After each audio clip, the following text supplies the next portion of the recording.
It is Washington Examiner Wednesday. And of course, on Washington Examiner Wednesday, we like to check in with somebody from the Examiner, our partners there, to talk about issues of the day, what's happening on the international, national, local, whatever stage that's catching the attention of the public at this point in time. Of course, the website for the Washington Examiner is washingtonexaminer.com. And I always encourage you to like, subscribe, and follow on Facebook, YouTube, and Twitter for the Examiner as well. Today, our very special guest is none other than the man I like to call our one-man political almanac, and also is, of course, the senior political analyst at the Washington Examiner. Michael Barone joins us once again here on Jimmy at the Crossroads. Michael, good to have you, sir. How the heck are you?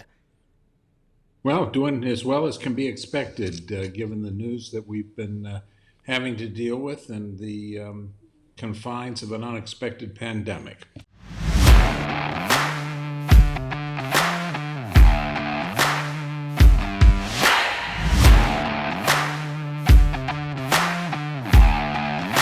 Speaking of coronavirus, one of the things that we're seeing right now across the country is a spike in Florida, in Arizona, in Texas, and California. Several states, particularly with larger populations for the most part, are seeing these upticks, but also particularly hot places where people feel more desire during the summertime to go indoors, which, as you pointed out, is the primary place where this kind of virus can spread. Well, one of the implications of this is, and there's a headline here from the Wall Street Journal, coronavirus concerns follow RNC to Jacksonville. And it talks about how the Republican National Convention, which is supposed to be set up now in Jacksonville, are doing a couple of different events in different places, but they're rethinking, or going to have to rethink, how they go about these in-person events, most likely, especially because of the spread of this virus in Jacksonville, Florida. We already, or in Florida rather, and we already know that the Democrats are planning to hold their convention predominantly electronically, so remotely from Milwaukee, Wisconsin. And I want to put this into historical perspective because we haven't seen anything like this before. I'd love for you to speak a little bit about what's going on here as you view it, especially from a historical perspective, vis-a-vis these national conventions for the two major parties in 2020.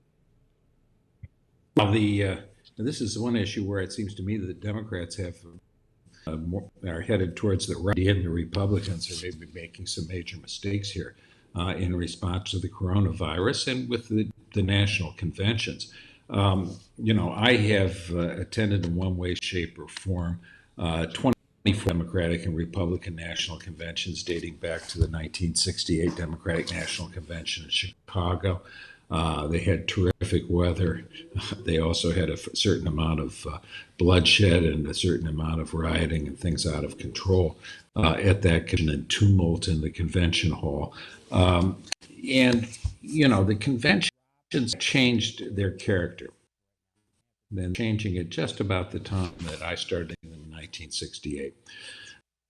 Historically, the conventions, which date 1832 for the Democrats, 1856 for the Republicans, with the Whigs having several conventions from before 1856.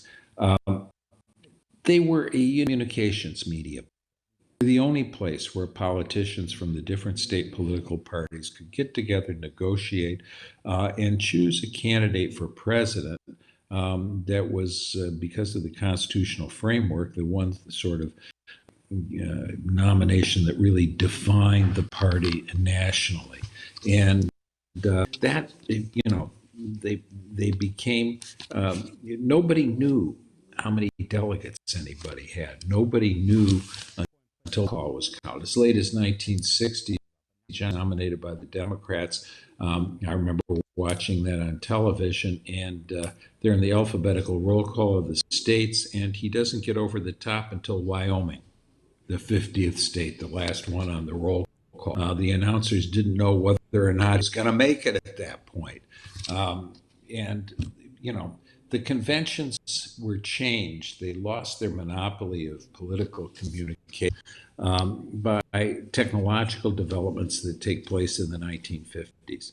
Long distance telephone, direct distance dialing, Before about 1957 in most United States, you couldn't place a long distance call from your local telephone. You had to call a long distance operator and then wait for her. It was almost always a her to respond. Men of business, the few women of business, didn't talk to each other by long distance phone. It was real expensive. It was clumsy and difficult to do. They didn't do that. We also got jet aircraft in the 1950s, passenger aircraft across the country. So the convention used to be the only place that politicians met and really communicated in a way that was frank and open between each other and really negotiated. Jet aircraft, long distance phone changed that. And the network coverage changes that. 1968 was the first delegate count by a television network. CBS News, Martin Plissner, counted the delegates and how many delegates supported each candidate. Nobody knew this before 1968. People were wildly wrong about the number of delegates that were committed to a particular candidate.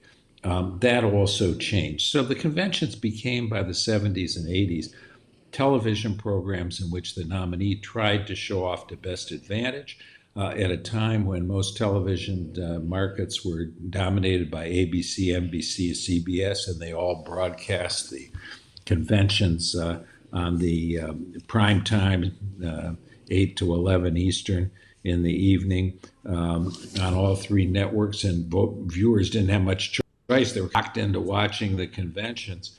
And you saw great surges of support often from people for a convention, for a candidate of a party who was presented at the convention, the bounce, as it was called. 21st century sees some changes in that. We got a proliferation of television stations and choices. We don't get as many people watching the conventions, even the nominee's speech, as we used to. And the convention audiences tend to be tilted towards supporters of a particular party. Donald Trump was watched mainly by Republicans and Republicans of the ilk that like Donald Trump. Hillary Clinton was watched mainly by Democrats and people that tended to like Hillary Clinton. That was, the case in 2016. You don't see the bounces off the conventions because you're not exposed. Most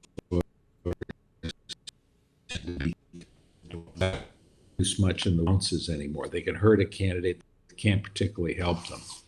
So I think the Democrats, are making a decision of saying, well, we'll present our little television show and our side voters watch it, and we'll try to make a little news. We've got a mostly sympathetic news media and see how that works out.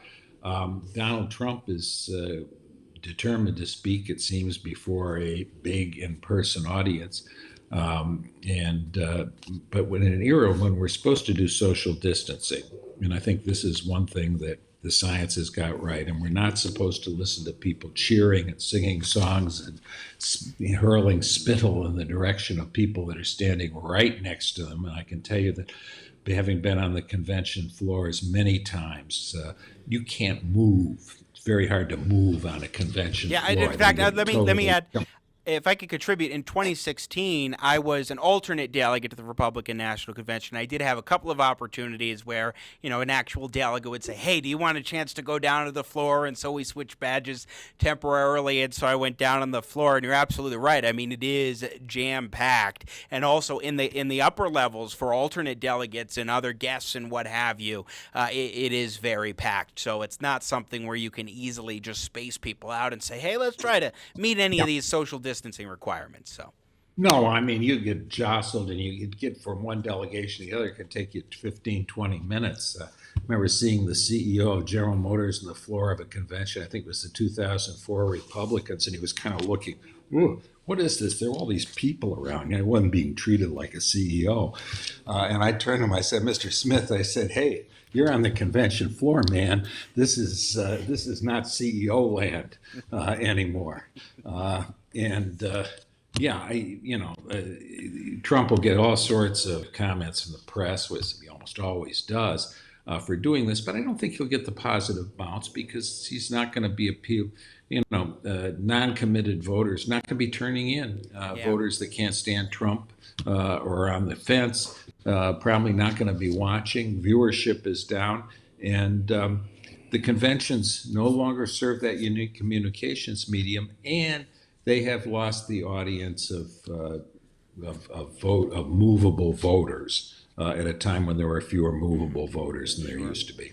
Michael Barone, our guest here on Jimmy at the Crossroads, senior political analyst at the Washington Examiner on this Washington Examiner Wednesday edition of the program. Final topic for you before we let you go, Michael, since you just led into some of the political dynamics. How do you think 2020 is shaping up from two particular standpoints? One, Trump versus Biden and the president's reelection bid, which looks very tough, and then also the United States Senate and House of Representatives. What are your sort of big picture assessments at this point as we go into the month of July and the second half of the year? Well, I think a lot of the Democrats are licking their chops right now. They, we've been existing for the last 25 years or so, since the middle 1990s, in a situation where the two parties' constituencies are pretty closely balanced. It has also meant that parties, activists, party leaders, party elected officials can have reasonably hope that they're going to get a trifecta at the federal government, that they're going to get the presidency, the Senate, the House. All the things are going to line up. Of course, it doesn't always work out that way. We have divided government about 2/3 of the time, but we have had periods where the parties have gotten all three things, and the Democrats think that they might do that. I mean, President Trump has emerged from the coronavirus period with a diminished job rating.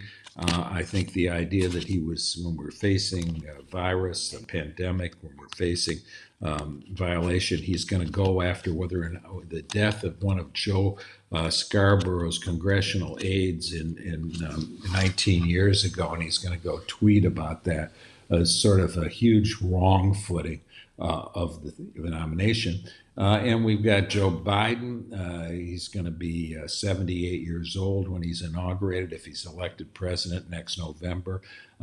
That's basically the same age. That's older than Ronald Reagan was when he left office after 8 years, the oldest president in history. So I think it's kind of bizarre that we've had two septuagenarians competing and apparently winning the party nomination. The Democrats have a chance to pick up the U.S. Senate. The concatenation of states that have seats up this year tends to give them many more targets than the Republicans have, and you've got some problems there. The House of Representatives, I think Democrats are favored to keep their majority, though I think that's not inevitable. So, they're hopeful. The one thing I think that to keep in mind, and to compare this with the political standings in January, when it didn't seem nearly as likely that we get a Democratic trifecta, is that things can change. Events can happen. You've got a character, Joe Biden, currently 77 years old, has some cognitive weaknesses that have appeared. I first interviewed him in May 1972, so I've had a long experience interacting with him over a long period of time, and if I'm missing a step now, he's missing a step now, and I think that that could have negative connotations, or ham-handed attempts by Donald Trump or Republican supporters to attack him could have a negative consequences for them.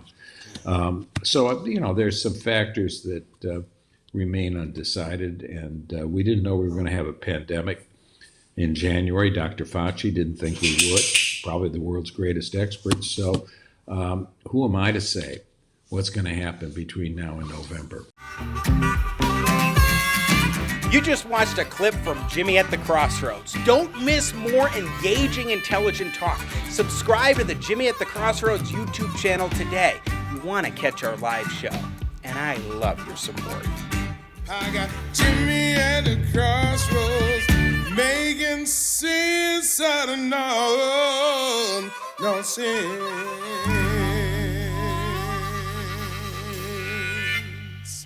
Yeah. Awesome. Brilliant.